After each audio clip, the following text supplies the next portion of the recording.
They're on the attack. Deion Sanders, Shedeur Sanders open up about their tension with the media. The dust has settled on the 2025 NFL Draft. Or has it? With all of the hype, criticism, and ink that's been spilled over Shedeur Sanders' draft journey, a clip depicting Deion and Shedeur's frustration with the media long before he got to the draft was shared on social media recently. Deion and Shedeur shed light on their experience with the media. In a clip shared by ML Football on Friday, May 2nd, Shedeur was seen discussing the media's perspective of him. "And it made me realize that media is media," Sanders said. "They're gonna do the right thing for the clickbait. What I don't get is how some of y'all can sit out there and hate on a kid, his father," Deion Sanders said. "You know, there was once upon a time when you didn't touch college players. You just left them alone. Now, they're on the attack. They're on the attack." Without a doubt, Sanders received some of the most intense pre-draft scrutiny of any prospect in recent memory.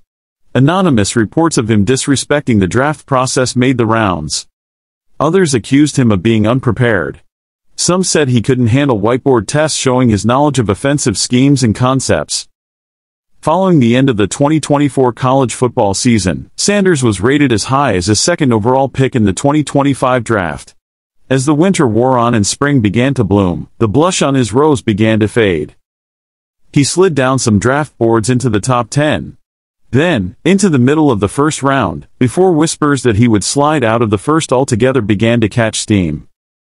By the time the draft rolled around, the general consensus was that he would land somewhere in the first 2 rounds, but on the first day of the draft, Shedeur's name wasn't called. Then he slid through the entire second day.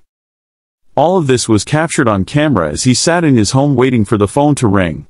The first time it did, it was the son of an NFL defensive coordinator prank calling him. When he finally did get drafted by the Cleveland Browns in the 5th round, even after they took Oregon quarterback Dillon Gabriel, Shedeur was gracious, grateful and happy. He said all of the right things and has been deluged with advice from admirers and former players on how to handle his unique situation, which includes losing a chance at an estimated $40 million on his rookie contract. He'll be entering the 2025 season in an open competition to be the Browns' starting quarterback. It's not an impossible situation, but a challenge he no doubt will relish.